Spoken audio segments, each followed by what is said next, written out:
오늘은 개혁주의와 세대주의로 본 요한계시록 강해 50번째 말씀을 증거하겠습니다. 오늘은 일곱째 나팔 소리와 구원의 마지막 드라마, 지난번에 이어서 두 번째 말씀을 증거하므로 요한계시록 11장에 대한 강해를 마무리하려고 합니다. 일곱째 나팔 소리와 구원의 마지막 드라마. 나팔 가운데 일곱째 나팔은 중요합니다. 왜 그렇습니까?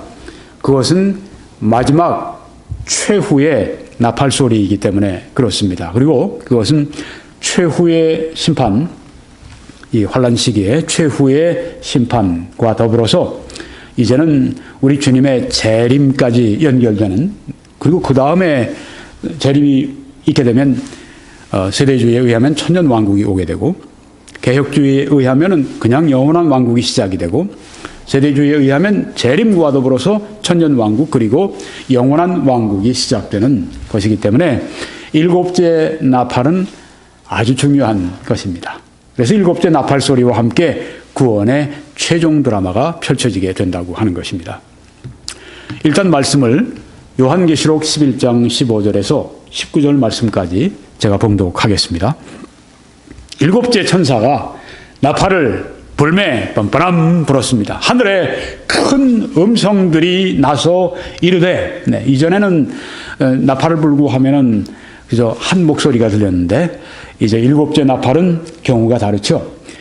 음성들이 났습니다. 아주 코러스, 아주 대합창이 여기에서 있는데, 이르되 세상 나라가 우리 주와 그의 그리스도의 나라가 되어 그가 세세토록 왕 노릇 하시리로다 하니. 나팔을 빰빠람 불고 나면 심판이 시작이 됐는데, 이 마지막 일곱째 나팔은 심판에 대한 소개를 말할 뿐이지 당장에 시작이 되지 않습니다. 또한 심판 이후에 오게 될 하나님의 나라를 여기에 소개하고 있습니다. 하나님 앞에서 자기 보좌에 앉아있던 24장로가 엎드려 얼굴을 땅에 대고 하나님께 경배하여 이르되, 감사하옵나니 옛적에도 계셨고 지금도 계신 주 하나님 곧 전능하신 이여, 친히 큰 권능을 잡으시고 왕 노릇 하시도다. 이방들이 분노하매 주의 진노가 내려 죽은 자를 심판하시며 종 선지자들과 성도들과 또 작은 자든지 큰 자든지 종 선지자들과 성도들과 또 작은 자든지 큰 자든지 주의 이름을 경외하는 자들에게 상 주시며 또 땅을 망하게 하는 멸망시킬 대로소이다. 이에 하늘에 있는 하나님의 성전이 열리니 성전 안에 하나님의 언약궤가 보이며 또 번개와 음성들과 우레와 지진과 큰 우박이 있더라. 이렇게 본문에 말씀을 했습니다. 이제 첫 번째 말씀, 일곱째 천사가 나팔을 불매 하늘에 큰 음성들이 나서 이르되 세상 나라가 하고 말씀을 하기 시작합니다. 세상 나라, 헬라어로는 바실레야라고 하는데 여기에서 단수로 그렇게 쓰여졌습니다. 아니, 세상의 나라가 한둘 뿐입니까? 유엔에 속한 나라만 해도 200여 개 국가가 되는데요. 세상 나라가, 세상 나라들이 복수로 하지 않고 세상 나라가 이렇게 단수로 했는데 거기에 그만한 이유가 있는 것입니다. 세상 나라들이 우리 주와 그의 그리스도의 나라가 된다, 이렇게 말한 것이 아니라 세상 나라가 단수로 그렇게 말을 한데 이유가 있습니다. 여기 세대주의 신학자 두 분의 이 메시지를 여러분에게 좀 들려드리겠습니다. 이 본문에 있는 이 말씀은요, 개혁주의에서 그 유명한 신학자 핸드릭슨 박사님은 그렇게 많이 얘기를 하지 않습니다. 별로 그렇게 얘기하지 않습니다. 마지막에 제가 인용을 좀 하려고 하고요. 이 세대주의에서는 여기에 대해서 많이 말을 하고 있습니다. 자, 여기 세상 나라라고 단수라고 한 이유는 밑을 먼저 볼까요? 여기에 찰스 파인버그 박사님이신데 이분은 원래 유대인입니다.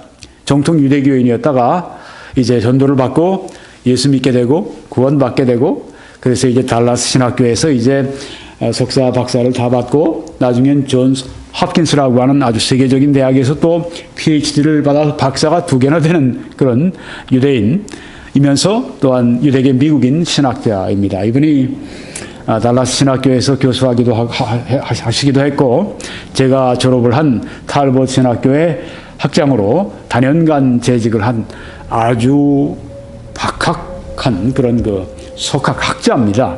이분은 세상 나라라고 단수한 얘기는 환란기에 적그리스도가 이제 정치적인 지도자가 일어남으로 말미암아서 세상을 통합하고 잘 묶지 않습니까?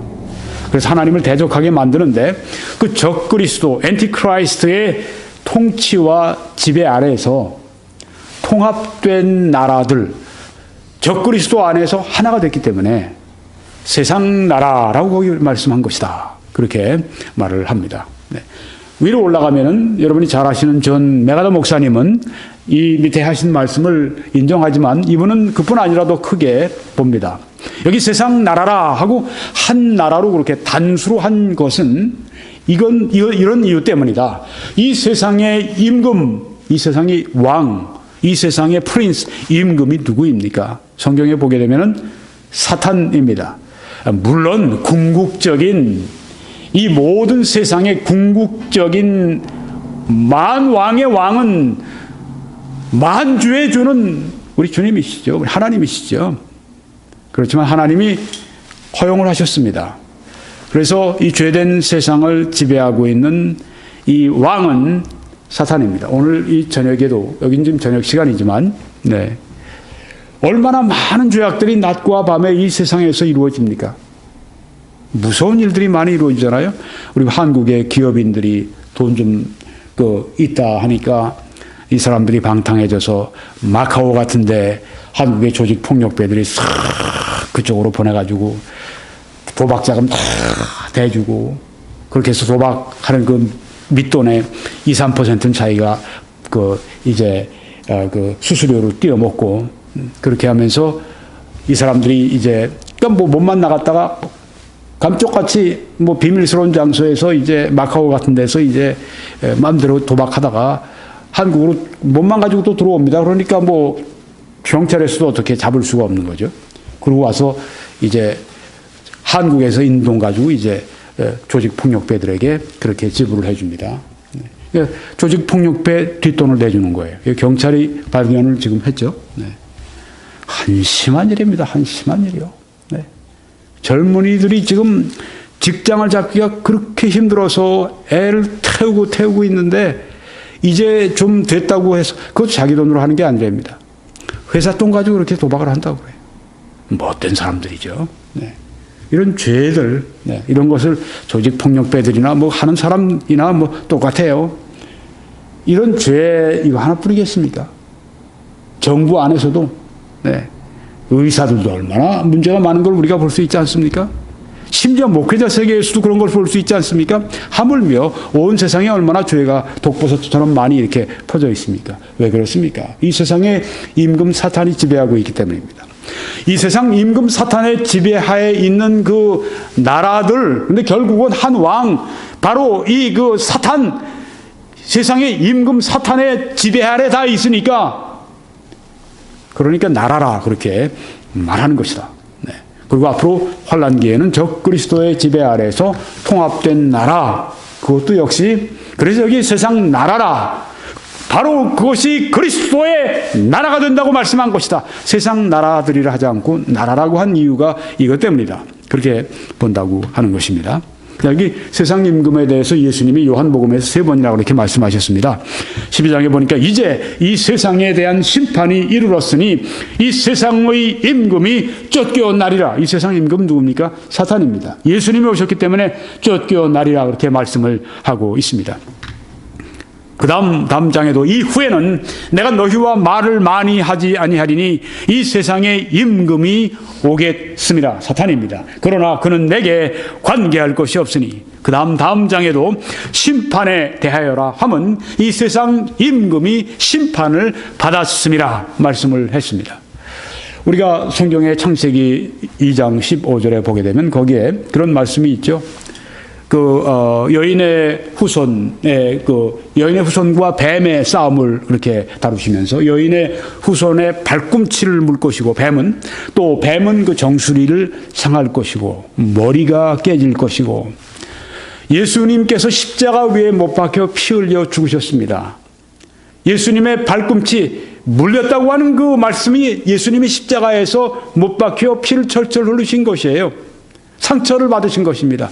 그때 예수님은 무슨 일을 하셨습니까? 사탄의 정수리를 깨뜨려 버린 것입니다. 예수님이 십자가 위에서 찔리셔서 피를 흘리실 때 그때 어떤 일이 일어났는가? 사탄은 정수리를 맞고 피를 흘리고 쓰러진 것입니다. 이 세상 임금이 심판을 받았습니다. 예수님이 우리의 죄를 위해서 심판받으실 때 동시에 사탄을 심판해 버리신 것입니다. 우리가 심판받을 일이 없어졌고 사탄은 심판받았고 그래서 예수님의 십자가의 죽음은 비참한 실패가 아니라 바로 실패를 통한 승리라고 하는 것입니다. 최대의 승리를 예수님께서 거두셨는데 여기 이 세상 임금 이 말씀입니다. 그래서 이 요한계시록의 목적은 무엇인가에 전마다 목사님은 요한계시록에 보게 되면 죄가 세상에서 제거되죠. 심판, 재앙 계속하면서 제거되고 그 다음에 그리스도께서 거룩한 지배자, 왕, 통치자가 되심으로 말미암아서 이제 하나님이 사탄을 완전히 패배시키시는 무적행 속에 1000년 동안 잡아놓으셨다가 그 다음에는 불못 속에 완전히 집어넣으시는 그것을 이 계시록이 우리들에게 보여주고 있다. 계시록은 우리에게서는 굉장한 승리의 책입니다. 결국은 이긴다. 결국은 우리는 승자 예수 그리스도와 함께 더불어서 우리는 반드시 결국 이긴다. 그래서 그리스도인들은 패배하면서 살아서는 안 됩니다.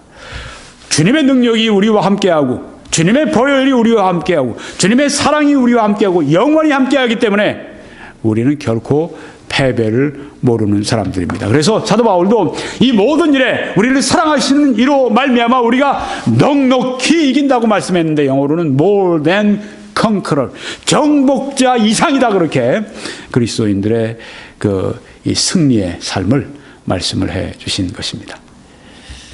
그 다음 말씀 보니까 이 세상 나라가 우리 주와 그의 나라가 되었다고 말씀을 했습니다. 자, 지금 7째 천사가 나팔을 불고 난 다음에 그 다음에 어떤 일이 먼저 벌어집니까? 16장에 요한계시록 16장에 들어가면 이제 7째 천사가 나팔을 불면서 심판이 먼저 시작이 됩니다. 그래서 하나부터 7째까지 7 대접의 심판이 마지막으로 가장 무서운 재앙이 쏟아지게 됩니다. 그리고 맨 마지막에 7 대접의 심판 가운데 맨 마지막 아마게돈 전쟁에서 그때 인류가 정말 최후를 맞이할 것 같은 그런 시점에 그리스도가 오시게 되고 그래서 구하시게 되죠. 네. 그리고 이제 천년 왕국과 영원한 왕국이 시작이 됩니다. 그런데 여기 지금 보니까 세상 나라가 우리 주와 그의 그리스도의 나라가 되었다고 여기 말씀을 했습니다. 아직 이루어지지 않았는데요. 그렇죠? 미래에 이루어질 일인데요. 네, 앞으로 여기 11장이니까 12, 13, 14, 15, 16, 17, 18 다 간 다음에 19장에 나오는 건데요. 네.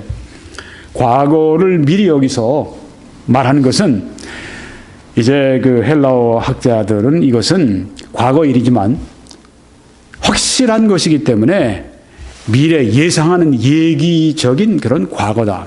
proleptic aorist라고 하는 그런 용어를 사용을 합니다. have become 되었다고 하는 것입니다. 아니 미래에 될 일인데 왜 되었다고 과거로 얘기를 합니까? 왜 다 완료가 된 것으로 이야기를 합니까? 왜냐하면 분명히 앞으로 일어날 일이기 때문에 확신하기 때문에 그렇다고 하는 것입니다.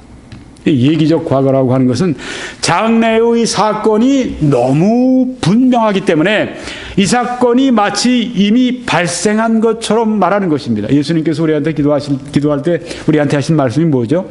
너희가 기도하고 구할 때 이미 받은 줄로 믿으라. 그리하면 너희에게 그대로 되리라. 말씀을 하지 않았습니까? 우리가 기도할 때도 저는 요새 특별히 기도할 때 많이 주의합니다. 너무 하나님 앞에 하나님 주십시오, 주십시오 라고만 얘기하지 우리가 주신 것을 감사합니다. 받은 줄로 믿는, 여기 지금 얘기죠. 과거가 그런 건데, 네. 믿음으로 예수님께서 무엇인지 기도하고 구한 것은 받은 줄로 믿으라. 그리하면 너희에게 그대로 되리라고 말씀하지 않았습니까? 네. 물론 하나님의 뜻이 아닌데 우리가 무조건 뭐 받은 줄로 믿습니다 한다고 다 해결되는 건 아니죠. 네.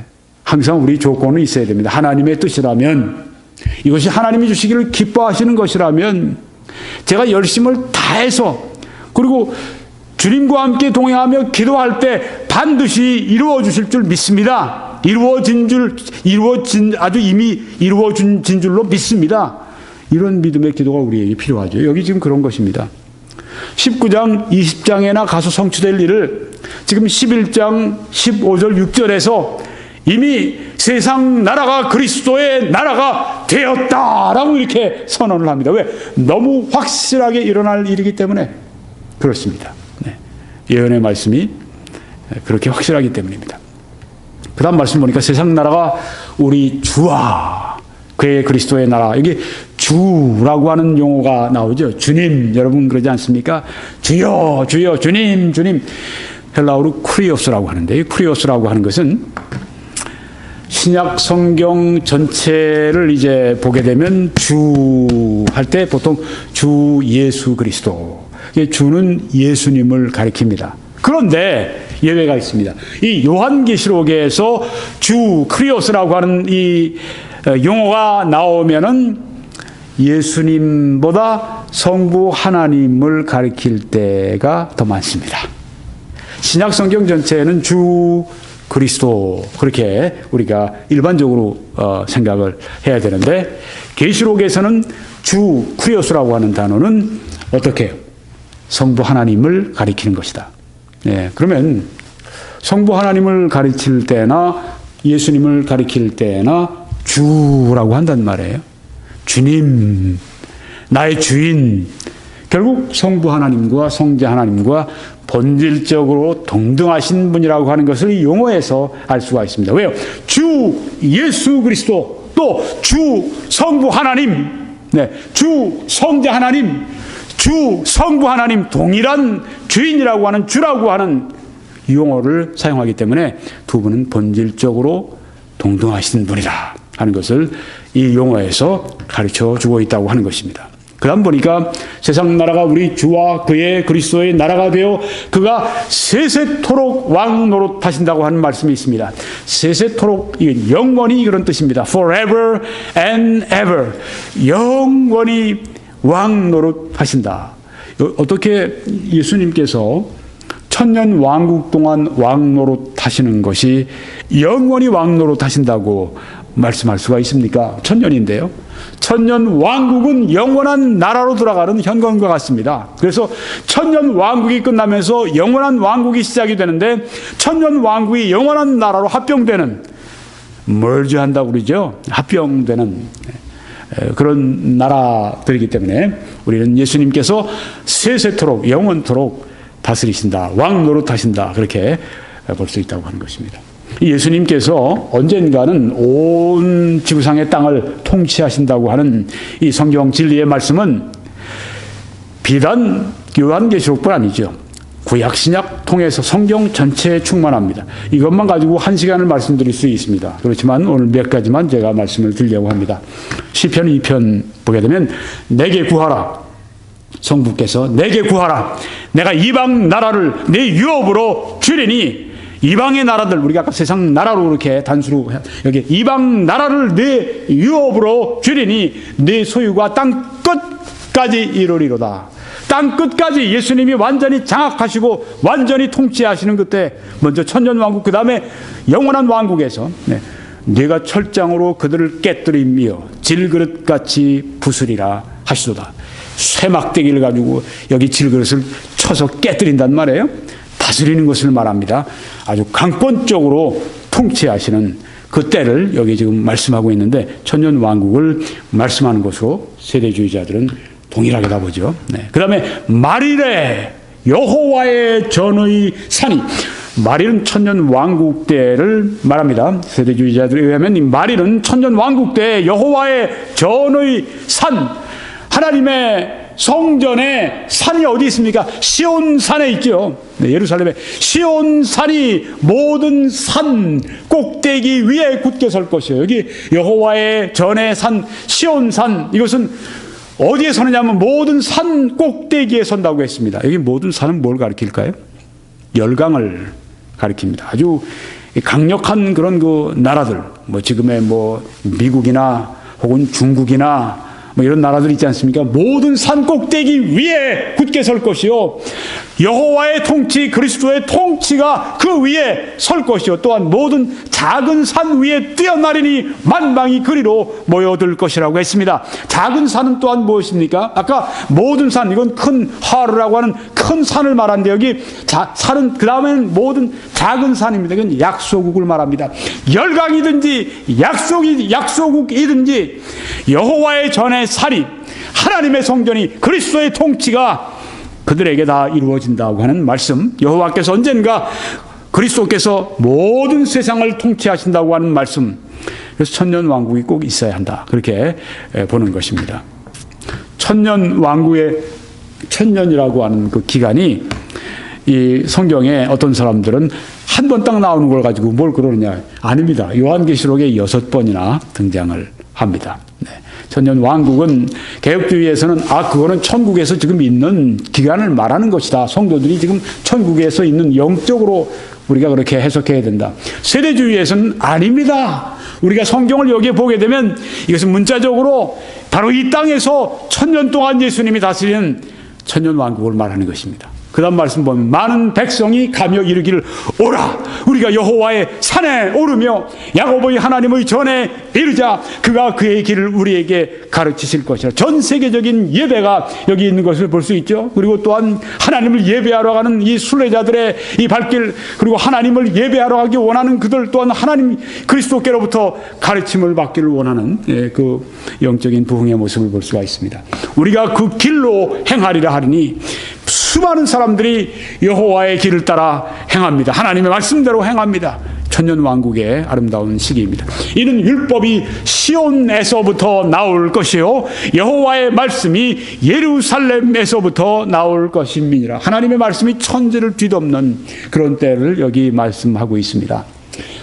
사람들이 찬송하게 될 때 개혁주의적인 신앙을 가진 사람들은 현재 여호와의 말씀이 마치 그 온 땅에 물이 가득함 같이 그렇게 충만하게 되게 해 주십시오, 그렇게 찬송을 하는 반면에, 세대주의자들은 그것도 좋지만 실제로 이루어질 때는 천년 왕국 때 그렇게 하나님의 법의 통치가 이 세상에 이루어지게 될 것입니다. 천년 왕국에 그때 이 지상에 사는 것은 커다란 특권이 아닐 수가 없습니다. 천국의 현관이니까요. 그가 열방 사이에 판단하시며, 그리스도께서 아까 철장을 가지고 질그릇같이 각 나라를 깨뜨리신다고 말씀했는데, 그가 열방 사이에 판단하시며 많은 백성을 판결하시리니, 재판하시고 그들을 다스리신다고 하는 그 말씀인 것입니다. 그때는 어떤 때가 되는가? 평화의 시기입니다. 여기 보니까 무리가 그들의 칼을 쳐서 보습을 만들고, 이제 사람들이 농사짓는 그 칼을, 사람 죽이는 그 칼을 이제는 사람들을 먹여 살릴 수 있는, 농사할 수 있는 도구로 보습을 만들고, 그들의 창을 찔러 죽이는 그 창을 쳐서 낫을 만들 것이며, 그래서 이제 추수된 곡식을 자르게 되고 평화의 시기로 바뀐다고 하는 것입니다. 이 나라와 저 나라가 다시는 칼을 들고 서로 치지 아니하며 다시는 전쟁을 연습하지 아니하리라. 얼마나 정말 감격스러운 평화의 시기겠습니까? 우리 지금 제가 갑자기 우리 유엔 사무총장 이름이 생각이 안 나는데, 네, 예? 반기문 사무총장께서 굉장히 섭섭하시겠어요. 죄송합니다. 이름을 잊어버려서. 이런 아주 위대한 한국인인데, 네, 반기문 총장 같은 분이 이런 말씀 보면 얼마나, 이런 유엔이 이렇게 일할 때 이렇게 되면 얼마나 좋을까. 이 목표를 향해서 나가겠죠. 네, 이게 지금 유엔의 건물에 들어가는 입구에 있다고 합니다. 한번 가서 저도 좀 직접 좀 보고 사진도 좀 찍고 그래야 되겠는데요. 이제 기회를 한번 하나님이 주시기를 원합니다. 여기에 보니까 이 말씀이 그대로 있다고 하는 겁니다. 그러니까 유엔을 사람들이 만들어 놓고 바로 이것을 원하는 거예요. 이 나라와 저 나라가 다시는 칼을 들고 서로 치지 않고 다시는 전쟁을 연습하지 않고 이런 그런 그 때를 원해서 유엔을 창설하고 유엔을 지금 운영하고 있는 것입니다. 그런데 어떻습니까? 세계 각 곳에 분쟁과 싸움과 유혈 사태와 지금 막 그 이스라엘과 이 팔레스타인 양쪽에 얼마나 피비린내 나는 지금 이 교전을 벌이고 있습니까? 민간인들이 막 희생이 되고 있어요. 이건 뭐 아랍과 이스라엘의 싸움인데 그럼 아랍끼리는 괜찮습니까? 요새 시아파, 수니파 얼마나 무섭습니까? 아이시스가 수니파고요. 네, 뭐 시아파, 수니파 가운데 얼마나 피비린내 나는 전쟁이 지금 계속이 되고 있습니까? 우리가 그것도 미국이나 뭐 이런 나라들도 얼마나 또 피를 흘리고 있어요. 계속해서. 유엔 우리가 지지해야 되고 유엔을 우리가 또한 활동을 도와야 되고 긍정적으로 우리가 평가하고 그래야 되지만은 유엔 힘 가지고는 안 되는 것입니다. 이게 언제 이루어지는가? 이 말씀을 가지고 지금 기도해서 이 땅에서 이루어지도록 안 된다고 하는 것입니다. 뭐 언제 이루어지는가? 천년 왕국 때에 예수 그리스도께서 예루살렘에서 통치하실 때 그때 이런 평화의 시기가 천년 평화의 시기가 있다고 하는 것입니다. 전쟁을 연습하지 않는 전쟁할 일이 없는 그런 세계가 된다고 하는 것입니다. 얼마나 아름다운 세계가 될까요? 네, 이런 세계가 온다고 성경은 말씀을 하고 있습니다. 여호와께서 스가랴서에서는 또 이렇게 말씀합니다. 여호와께서 천하의 왕이 되시리니 그날에는 여호와께서 홀로 한 분이실 것이요 그의 이름이 홀로 하나이실 것이라. 천하의 왕이 되신다. 이건 천년 왕국 때 될 일이다 하는 말씀이죠. 그다음 예수님이 출생하실 때 누가복음 1장에 보면 이런 그 전갈이 있었습니다. 주 하나님께서 그 조상 다윗의 왕위를 그에게 예수님께 태어나신 왕 예수님께 주시리니 즉 태어나신 왕 예수 그리스도는 다윗의 왕위를 받으실 분입니다. 그것 때문에 헤롯이 죽이려고 그랬잖아요. 영원히 야고보의 집을 왕으로 다스리실 것이며 그 나라가 무궁하리라고 말씀했습니다. 영원히 왕으로 또한 그분의 나라가 영원하리라. 이 말씀이 어떻게 이루어집니까? 천년 왕국에서 이루어지면서 또한 영원한 왕국으로 연결되어서 영원히 forever and ever 영원히 세세토록 왕노릇 만왕의 왕 만주의 주로 예수님께서 다스리시게 된다고 하는 것이 이 성경에 오늘 우리가 보는 가르침이라고 하는 것입니다. 그래서 세상 나라가 우리 주 예수 그리스도의 나라가 되며 그가 왕이 되셔서 세세토록 왕 노릇하실 것이라고 오늘 본문에서 말씀했는데 그것이 언제 지금 나타난 그 메시지입니까? 7째 나팔이 빵빵함 울려 퍼지고 난 다음에 마지막 나팔 소리와 함께 마지막 심판 그리고 따라오게 될 그 천년 왕국과 영원한 왕국에 대해서 지금 우리가 말씀을 본 것입니다.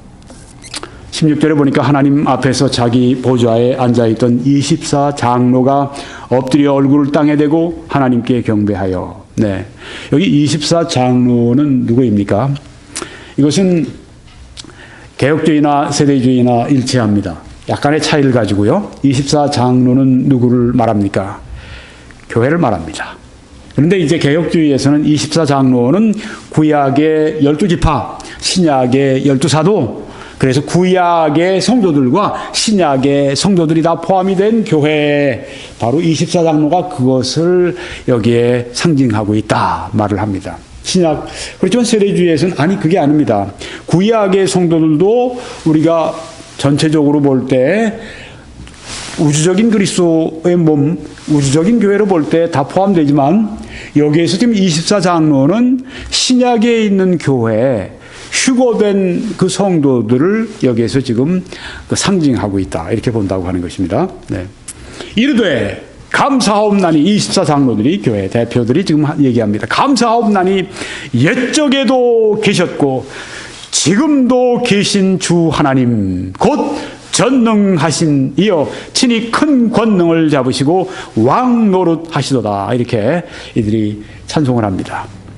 근데 어떻게 하나님에 대해서 여기 표현했습니까? 옛적에도 계셨고 과거에도 영원 과거 전부터 계셨고 지금도 계시며 현재도 계시며 그런데 왜 장래도 계시며 이 말씀이 없을까요? 여기에. 네. 자, 요한계시록 1장 앞에 1장 4절과 8절 그리고 요한계시록 4장 8절에 보면 이런 용어가 있습니다. 이제도 계시고 전에도 계셨고 과거 현재가 다 나와 있는데 그 다음에 또 뭐가 있냐면 장차 오실 이 미래도 계실 오실 장차 오실 분으로 그렇게 표현을 했는데 오늘 우리가 지금 보는 말씀 요한계시록 11장 17절을 보니까 옛적에도 계셨고 지금도 계시고 그런데 장차 오실 리가 싹 빠졌습니다. 왜 그럴까요? 장차 오실 리가 빠졌어요? 이미 오셨으니까. 네. 오셔서 여기 계시니까. 네. 아까 말씀드린 것처럼 예기적 과거입니다. 미래에 일어날 일이지만 너무 분명하기 때문에 일어날 일이 너무 분명하기 때문에 그냥 과거로 이미 이루어진 것으로 그렇게 말을 한다고 하는 것입니다. 옛적에도 계셨고 지금도 계신데 이미 오셨다고 하는 겁니다. 그러니까 장차 오실 리가 아니라 장차 오실 리가 요한계시록 1장 4장에서는 그렇게 말했지만 11장 오니까 이제는 장차 이미 오셨어요. 그러니까 장차 오실 리가 필요 없는 겁니다. 그래서 그 얘기가 그 용어가 여기 빠져 있는 것입니다. 이해가 되시겠죠? 네. 이르되 그 다음에 이제 지금도 계신 주 하나님 곧 전능하신 이여 이렇게 하나님에 대해서 또한 말씀합니다. 24장로들이요. 전능하신 이여 하나님을 전능하신 분이라고 그렇게 고백합니다. 신약에 전능하신 이 표현이 10번 쓰여졌는데 그 중에 9번이 무려 9번이 요한계시록에 나와 있다고 하는 것입니다. 전능하신 이여. 왜 이렇게 전능하시다고 하는 표현이 요한계시록에 유독 집중되어 있을까요? 이것은 이 세상의 모든 악을 이제는 다 제거하시고 사탄을 이제 완전히 패배시키시고 그리고 이제 천년 왕국에서 다스리시고 영원한 왕국을 또한 이끌어내시고 이 모든 일을 하시는 분이 누군가? 전능하신 분이죠. 전능하신 분이 이 일을 하신다고 하는 것입니다. 그래서 이게 전능하시다고 하는 표현이 요한계시록에 9번이나 신약 전체의 10번 가운데 9번이나 요한계시록에 쓰였습니다. 그 다음에 보니까 그 전능하신 이여 친히 큰 권능을 잡으시고 하고 말씀했습니다.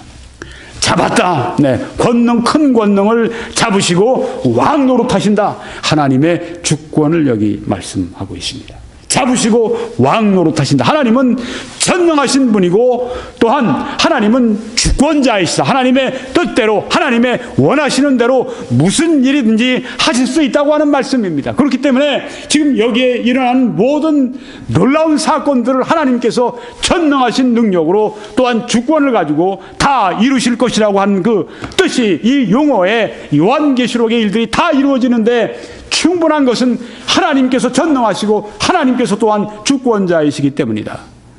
그런데 하나님께서 하시다가 중단하면 어떻게 됩니까? 그래서 여기 이 말씀이 있는 것입니다. 성경에 보게 되면은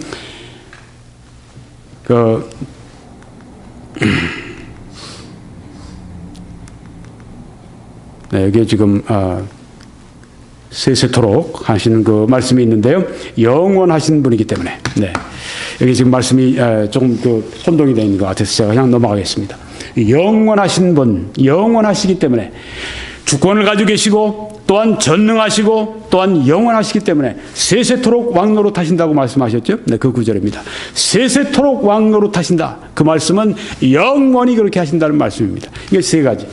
하나님은 전능하신 분이고 하나님은 주권자이시고 또 하나님은 세세토록 왕노릇 하시는 분이기 때문에 영원한 나라를 완전히 다스릴 수 있다 하는 말씀이 오늘 요한계시록의 말씀입니다. 네, 이제 18절 말씀 보니까 이방들이 분노하며 하고 말씀합니다. 이방들이 분노하며 주의 진노가 내려 죽은 자를 심판하시며 하는 말씀이 여기에 있습니다. 이방들은 영어 성경으로는 다들 the nations, 나라들이라고 이렇게 번역을 했습니다. 이방의 나라들이 분노한다. 누구에 대해서요? 하나님에 대해서 분노하는 것입니다. 아주 마음속 깊이 하나님에 대한 증오가 자리 잡고 있습니다. 여러분 이런 사람들 보셨습니까? 저는 이런 사람들 봅니다. 네. 마음속에 아주 하나님에 대한 증오심이 활활활 타오르고 있어요. 하나님만 얘기만 해도 막 그냥 화를 냅니다. 얼마나 마음속에 증오가 타오르는지 바로 그런 것입니다. 이방 나라들이 분노합니다. 지금 하나님의 무서운 심판이 그들에게 퍼부어지고 있는데도 불구하고 그 하나님에 대해서 겸손하게 용서를 구하는 것이 아니라 막 그 하나님에 대해서 분노하는 그런 모습을 여기 볼 수 있습니다. 아주 뿌리 깊은 하나님을 향한 증오감이 여기에 있습니다. 그런데 이방인 나라들이 마지막으로 최종적으로 분노를 표출하는 때가 어디입니까? 여러분이 지금 보시는 사진에 한 그 언덕이 있죠. 네, 그리고 그 앞에 쫙 대평원이 있습니다. 여기가 무기또 산입니다. 그리고 그 밑이 이제 무기또 골짜기입니다. 굉장히 큰 골짜기, 아주 평원 여기에 펼쳐. 저쪽은 또 산이죠. 저쪽은 아주 높은 산입니다. 올라가면 저기 헐몬산, 아주 그 눈이 덮여 있는 그 헐몬산 그쪽으로 저쪽 그 위쪽으로 이렇게 되어 있는 데인데요. 여기가 바로 아마겟돈 전쟁터입니다. 무기또 골짜기인데요. 성경이 말씀하는 아마겟돈 최후의 전쟁터가 인류의 가장 그 무서운 전쟁을 전투를 치르게 되는 곳이 바로 이 아마겟돈 전투인데 여기라고 하는 것입니다.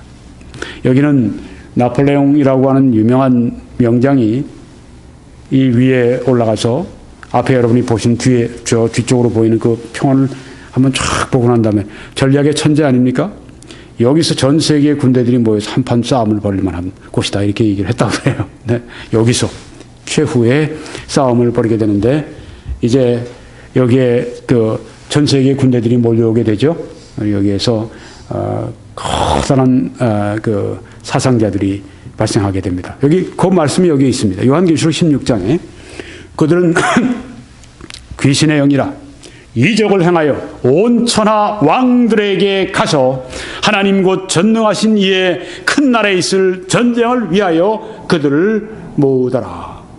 이 귀신의 영들이 나가서 악령들이 나가서 이적을 행하면서 왕들로 하여금 천하의 왕들로 하여금 하나님 전능하신 하나님을 대항하기 위해서 이제 전쟁을 하도록 그들을 모으는 것을 여기에서 지금 보고 있습니다. 새 영이 히브리어로 아마겟돈이란 하는 곳으로 왕들을 모으더라. 이 아마겟돈 전투 이것은 나중에 제가 이 때가 되면은 말씀을 드리겠습니다. 아주 그 전무후무한 그런 무서운 전쟁터가 될 것입니다. 보십시오.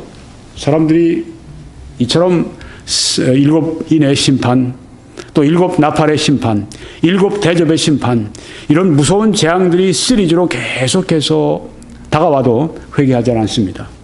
회개하지 않는 인간의 이 본성, 하나님의 선하심에도 불구하고 회개하지 않습니다. 하나님이 우리들에게 공짜로 주시는 게 얼마나 많습니까? 이 공기를 만약에 우리가 돈으로 환산해서 내라고 할 것 같으면 이거 얼마나, 네. 물, 햇빛, 바람, 자연, 나무, 이거 다 하나님의 선하심을 우리들에게 보여주고 있습니다. 사람들은 어떻습니까? 그거 그냥 있는 거지 뭐. 저건 산, 저거 있는 거지 뭐. 바다, 저거 있는 거 아니야? 성경에 말씀하시기를 하나님이 창조하신 만물에 하나님의 신성과 능력이 분명히 보여 알게 되나니 그러므로 저희가 핑계치 못할지니라고 말씀을 했습니다. 여러분이 사과나 뭐 레몬이나 포도나 뭐 요새 제가 현미를 잘 먹으니까 현미나 네. 얼마나 좋습니까? 우리 인간의 유익한 것, 우리가 먹고 살 수 있는 것, 얼마나 하나님이 우리들에게 선하신 분입니까? 우리가 씨앗을 만들었습니까? 우리가 거기에 바람을 불게 했습니까? 우리가 거기에다 햇볕을 갖다가 쐬어줬습니까? 우리가 거기에다 비를 갖다가 내려줬습니까? 다 하나님이 우리들에게 무상으로 주셨습니다. 하나님의 선하심. 가족들 보세요. 여러분 이번에 우리 이산 가족들 만나는 거 보셨죠? 참 너무너무 마음이 아파요. 그렇죠? 네, 좀 저분들이 정례적으로 좀 만날 수 있으면 얼마나 좋을까? 62년 만에 남편을 만난 부인이 있죠. 할머니, 할아버지가 다 되셨어. 80 다 돼서. 이제 남편하고 헤어지는데 거기 비춰주는 걸 보니까 남편 이제 가는 모습 보면서 하염없이 바라본다는 그 표현을 거기 앵커가 했는데요. 네. 22살인가? 그때 결혼하고 나서 얼마 안 됐는데 전쟁 때문에 헤어졌어요. 네. 62년 만에 만난 겁니다. 아, 참 정말. 그러면서 남편한테 그러더라고요. 사랑이란 말이 얼마나 큰지 알아요? 남편이 있다가 알지. 그러니까 부인이 하는 얘기가 얼마나 큰지 당신은 몰라 그러더라고요. 아, 시청자들이 참 마음에 눈물을 흘리지 않겠습니까? 네. 그리고 또 헤어져야 되는데 언제 또 만날지 모르는데 가족 참 귀한 것입니다. 가족을 하나님이 주셨잖아요. 어머니를 주셨고 아버지를 주셨고 자식들을 주셨고 남편을 주시고 부인을 주시고 하나님의 선하심 가운데 주셨는데도 불구하고 회개하지 않습니다. 또 무서운 심판이 있고 지옥이 있다고 경고하는데도 불구하고 사람들은 회개하지 않습니다. 성경에 보니까 회개에 대한 중요한 교훈이 하나 있습니다. 사람이 회개하지 않으면 때가 되면 하나님이 회개할 수 없게 만드십니다. 바로가 그랬습니다. 여러분이 피라미드를 보고 계시는데 바로 애굽을 다스린 바로가 회개치 않습니다. 스스로 마음을 완고하게 했습니다. 이스라엘 백성들을 돌아가게 하라고 그렇게 모세를 통해 하나님 말씀하시는데 내 노예들을 내가 왜 돌려보내? 마음을 완악하게 하고 재앙이 계속해서 하나 둘 쏟아짐에도 불구하고 완악하게 했습니다. 출애굽기 8장 15절 19절 계속 하는데 보면 바로가 자기 마음을 완강하게 고집스럽게 회개하지 않았습니다. 그때 출애굽기 10장 1절 11장 10절에 보니까 이제는 하나님께서 그 마음을 회개하지 못하게 하신다고 했습니다. 여기 보니까요. 바로가 숨을 쉴 수 있게 됐음을 보았을 때 개구리들이 그 애굽의 전역으로 나와서 그냥 개굴개굴대고 그냥 숨을 못 쉬게 됐습니다. 근데 이제 개구리들을 다 쫓아내니까 바로가 숨을 쉴 수 있게 됨을 보았을 때 이제 좀 살았다 싶으니까 그의 마음을 완강하게 하여 그들의 말을 듣지 아니하였으니 모세와 아론의 말을 듣지 않았습니다. 여호와께서 말씀하신 것과 같더라. 바로가 회개하지 않은 것입니다. 바로가 마음을 고집스럽게 한 것입니다. 계속 이렇게 몇 번을 하는데 그 다음 출애굽기 11장 10절 보니까 모세와 아론이 이 모든 기적을 바로 앞에서 행하였으나 여호와께서 바로의 마음을 완악하게 하셨으므로 그가 이스라엘 자손을 그 나라에서 보내지 아니하였더라. 여기 보니까 어떻습니까? 바로가 스스로 마음을 완악하게 한 것이 아니라 여호와께서 바로의 마음을 완악하게 하셨다고 했습니다. 자, 이제 회개의 기회가 끝나고 나니까 회개의 시간이 끝나고 나니까 이제 하나님께서 법적으로 이제는 회개하지 못하도록 마음을 완악하게 하셨다고 하는 말씀이 여기 나옵니다. 예수 믿지 않습니다. 믿지 않습니다. 믿지 않습니다. 안 믿는다. 내가 왜 믿어? 안 믿어. 이러다가 보면 어느 시점이 되면은 하나님께서 그 마음을 완악하게 만들어 버리십니다.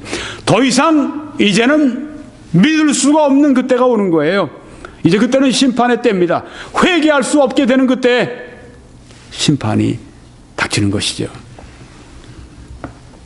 이방들이 분노하며 주의 진노가 내렸다고 말씀했습니다. 여기도 예기적인 과거죠. 네. 이제는 하나님의 참으심이 오래 참으심이 끝이 난 것입니다. 그리고 이제는 하나님의 진노가 내려붙는 것을 여기에 말씀을 합니다. 우린 참 사람들이 하나님은 사랑이셔. 하나님은 나 이렇게 죄 져도 괜찮아. 하나님께서 날 그냥 귀엽게 봐주실 거야.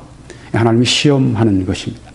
여기 성경에도 이방들이 분노하며 때가 되니까 주의 진노가 내려서 죽은 자를 심판하신다고 여기에 말씀을 하고 있습니다. 진노가 임하고 심판이 임하는 때가 온다고 하는 것입니다. 죄는요 반드시 열매가 있습니다. 죄는요 반드시 거두게 됩니다. 죄를 회개해야 됩니다. 오늘 떵떵거리고 잘 나가고 출세하고 돈 벌고 지위 올라가고 계속해서 죄 짓고 이런 사람들 여러분 최후는 분명합니다. 그 죄에 대한 심판이 반드시 하나님이 살아계시고 하나님이 다스리시고 하나님의 말씀이 말씀했기 때문에 죄에 대해서 반드시 그 대가를 치르게 되어 있습니다. 이 땅에서 또한 앞으로 올 세상에서 반드시 죄에 대한 대가를 치른다고 하는 것이 하나님의 말씀의 메시지고 또한 이 요한 계시록의 메시지이기도 한 것입니다. 그 다음에 그뿐이 아닙니다. 보상이 있습니다. 종 선지자들과 성도들과 또 작은 자든지 큰 자든지 주의 이름을 경외하는 자들에게 상 주시며 또 땅을 망하게 하는 자들을 멸망시킬 때로소이다. 네, 땅을 망하게 하는 자들 여기 빠졌는데요. 땅을 멸망하게 하는 자들은 뭐 이렇게 오염시키는 그게 아니라 죄로 말미암아 이 세상을 망하게 하는 그 사람들을 멸망하게 될 때가 심판의 때가 있다는 말씀과 그 앞에서 보면은 이제 하나님께서 상을 주시는 걸 볼 수 있습니다. 종 선지자들과 하나님의 종 선지자들과 이 선지자들 이것은 크게 얘기하면 하나님의 말씀을 증거하는 모든 사람들을 말합니다. 그들이 상을 받습니다. 상을 받는 때가 옵니다. 성도들이 또한 모든 성도들이 상을 받습니다. 성도들을 풀어 쓴 것이 또 작은 자든지 큰 자든지 주의 이름을 경외하는 자들에게 상 주신다. 이 성도들을 이렇게 풀어 쓴 것입니다. 주님의 이름을 경외하는 모든 사람들에게 상이 있습니다. 여러분, 우리가 상을 받을 수 있는 사람으로서 하나님을 잘 섬기는 것은 어떻습니까? 내 본래 능력이 있어서가 아니라 하나님 은혜를 주신 것이죠. 내 하나님을 잘 섬긴다. 상 받을 만큼 하나님이 나를 상 주실 만큼 잘 내가 하나님을 섬기고 있다. 내가 뭐 잘나서가 아니라 하나님이 나에게 은혜를 주셨기 때문에 그렇게 할 수 있는 겁니다. 그런데 그뿐 아니라 성경은 은혜지만 우리도 상을 받기 위해서 힘쓰라고 그렇게 성경이 말씀을 하고 있습니다. 보라, 내가 속히 오리니 내가 줄 상이 내게 있어서 하나님 지금 꾸러미를 선물 꾸러미를 이제 상 꾸러미를 지금 딱 가지고 계신 거예요. 상이 내게 있다고 하지 않습니까? 이번에도 우리가 보니까 이산 가족들 만나는데 우리 남한 사람들이 가방에다가 생필품들 그냥 넣어가지고 말이죠. 거기 겨울엔 추울 테니까 내복, 약, 뭐 어떤 사람은 그 자기 아버지를 몇십 년 만에 만났는데 자기 햅쌀로 진 농사지어서 햅쌀 그거 한 줌 가져와서 아버지 이거 꼭 가셔서 드세요. 이러면서 담았더라고요. 가족들이 다 상을 다 그렇게 선물을 준비해 왔습니다. 여기 성경에 보니까 내가 줄 상이 내게 있다고 말씀하셨어요. 여러분에게 저에게 하나님께서 주실 상을 하나님이 지금 가지고 계시다고 여기 말씀하지 않습니까? 상이 있다. 근데 각 사람에게 그가 행한 대로 갚아 주리라고 말씀을 했습니다. 이것은 우리로 하여금 하나님을 섬기는 그 능력은 은혜지만 또한 우리에게 노력할 것을 여기에 말씀하고 있습니다. 하나님께서 그런 섬김의 마음과 섬김의 능력을 주시고 우리로 하여금 하나님을 잘 섬기는 사람이 있다라고 하는 말씀입니다. 심는 이와 물 주는 이는 한 가지이나 각각 자기가 일한 대로 자기의 상을 받으리라. 사도 바울이 말씀했습니다. 나로 말미암아 너희를 욕하고 박해하고 거짓으로 너희를 거슬러 모든 악한 말을 할 때에는 너희에게 복이 있나니 기뻐하고 즐거워하라. 하늘에서 너희의 상이 큼이라. 너희 전에 있던 선지자들도 이같이 박해하였느니라.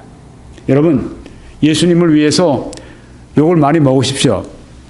예수님을 위해서 여러분들이 많은 사람들이 여러분들을 거짓으로 거슬러서 모든 악한 말을 여러분에게 할 때 여러분에게 복이 있습니다.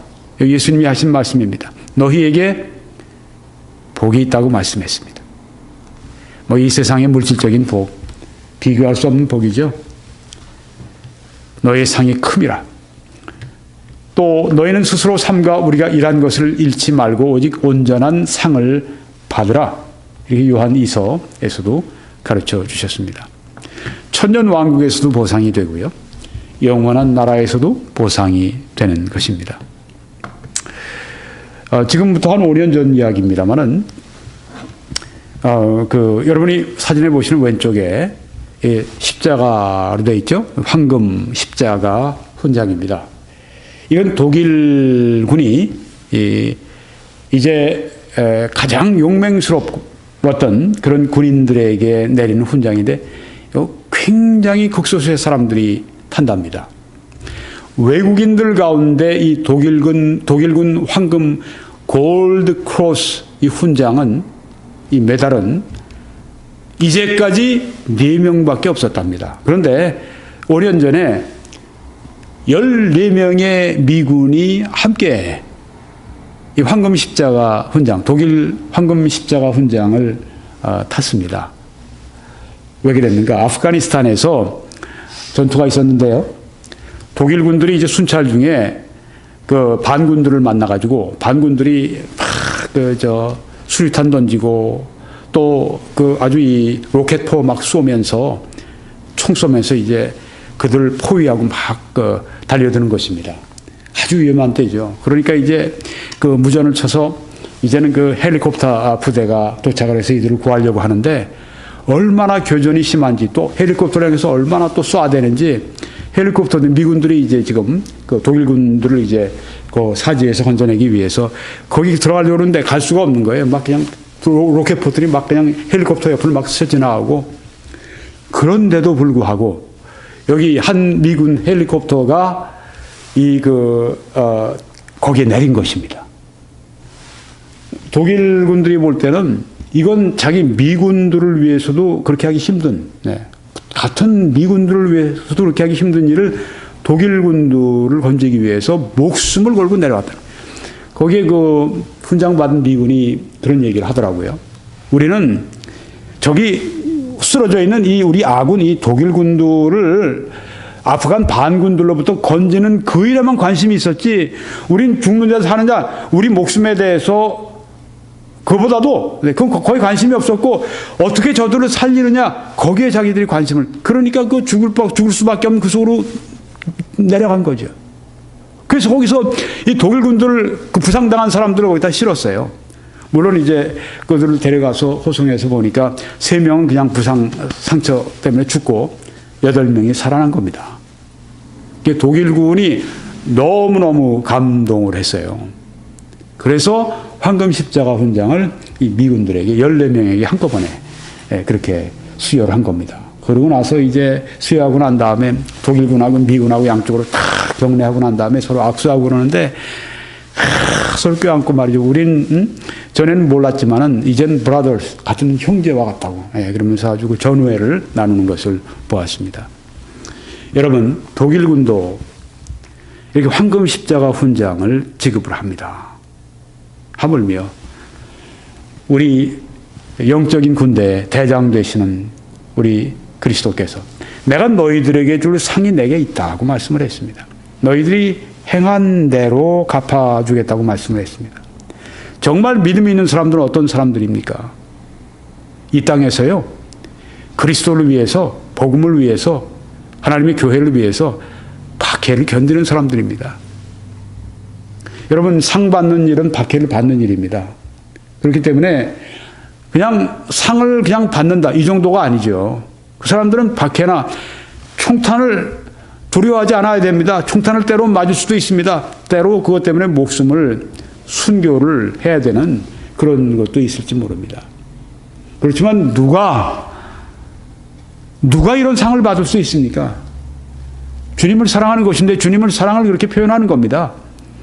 박해를 이기고 주님의 이름을 위해서 교회를 위해서 여기 독일군들이지만 그 사람들의 생명이 자기들의 생명보다 또 귀중하다고 생각하고 간 거 아닙니까? 이런 사람들이 있잖아요. 네, 있습니다. 캐나다가 보낸 조나탄 고포드 같은 선교사도 그랬다고 그래요. 그래서 그냥 자기 목숨보다 중국인들을 더 그렇게 귀중히 생각했다고 합니다. 그런 선교사입니다. 네. 여기 보면은 우리 남침내교회도 여자 선교사님이 한 분이 있는데요. 제가 지금 이름이 갑자기 기억이 안 나는데 아주 유명한 선교사님입니다. 여자분이에요. 싱글이에요. 중국으로 갔어요. 제가 이름이 문이라는 이름을 가진 분입니다. 근데 중국인들 얼마나 힘든 때 지금부터 한 100년 전이니까 얼마나 힘든 때에 가서 중국인들하고 함께 살았습니까? 그냥 중국인이 돼버린 거예요. 그런데 이제 추방을 당하게 됐죠. 네. 그런데도 불구하고 중국인들을 사랑해서 중국인들이 굶어 죽어가는 그 성도들을 보면서 왔거든요. 그러니까 배를 타고 오면서도 이 문 선교사님이 밥을 안 먹어요.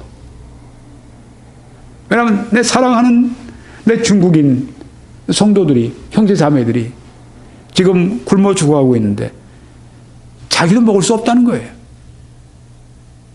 그래서 이 문 선교사님이 결국은 먹지를 못하고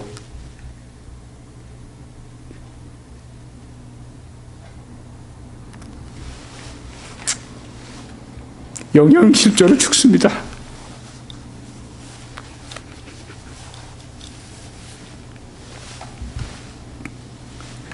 그렇게 주님을 사랑하는 겁니다. 그 교회를 사랑하는 겁니다. 여기 이 사람들처럼 내 목숨보다 그 사람들도 귀하게 여기는 거예요.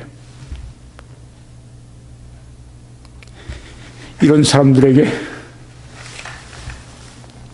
상이 없겠습니까? 그런 분들은 황금 십자가 훈장을, 천국의 황금 십자가 훈장을 받아야죠. 받아야죠. 근데 상을 받는 것만 보시겠습니까? 여러분이 받으셔야죠. 그리고 받도록 노력해야죠. 그 과정에 얼마나 하나님의 영광을 받으시겠습니까?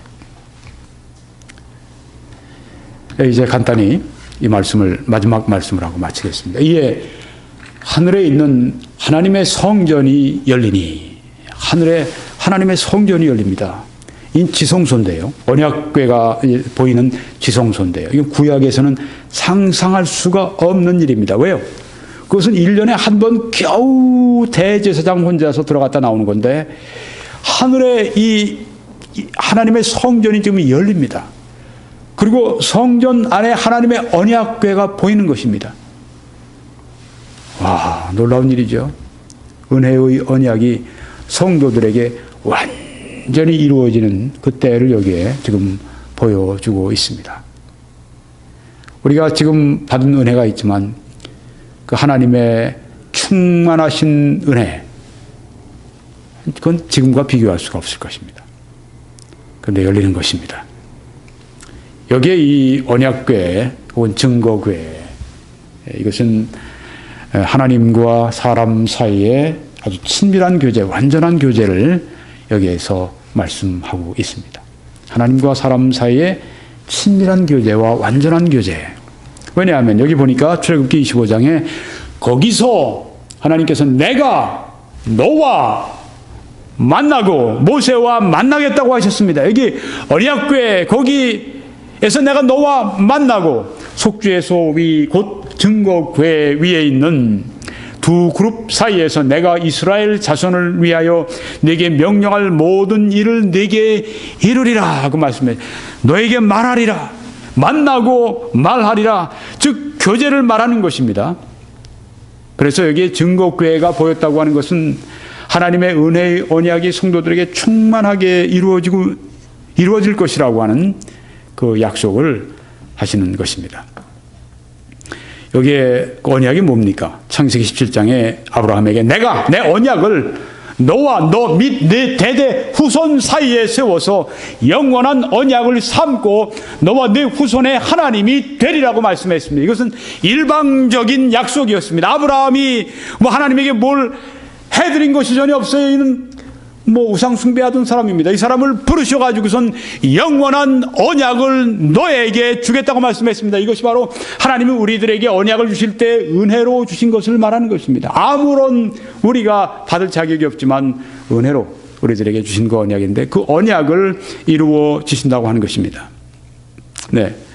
자, 이렇게 언약궤가 보이고 하늘에 있는 하나님의 성전이 열리고, 네, 이것은 성도들에게 하신 말씀이고, 그 다음 또 번개와 음성들과 우레와 지진과 큰 우박이 있더라. 이 심판을 여기에 보여주는 것인데, 하나님의 진노는 성도들에게 그것은 은혜의 보좌이지만 불신자들에게 하나님의 그 보좌는 백보좌 심판대가 된다고 하는 것입니다. 하나님의 진노가 죄인들에게 충만히 이루어진다고 하는 것을 성경에 여기 지금 말씀해 주고 있는 것입니다. 하늘에 하나님의 성전이 열릴 때 그것은 성도들에게 하나님의 충만한 은혜가 임하는 것이고 하나님과의 완전한 교제에 들어가는 것이지만, 죄인들에게는 하나님의 그 충만한 진노가 그들 위에 부어진다고 하는 것을 말씀해 주고 있다고 하는 것입니다. 하나님의 진노는, 하나님의 보좌는 그래서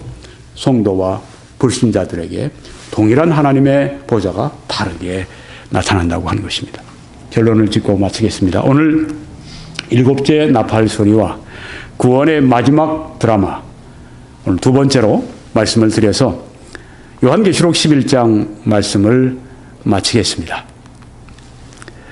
이제 그 개혁주의와 세대주의로 본 요한계시록 강의 50번째 말씀을 마쳤고요. www.21church.com으로 들어오셔서 저희 다른 메시지들을 시청하시길 바랍니다. 그렇게 하실 때 하나님의 크신 축복이 함께 하시길 기도합니다.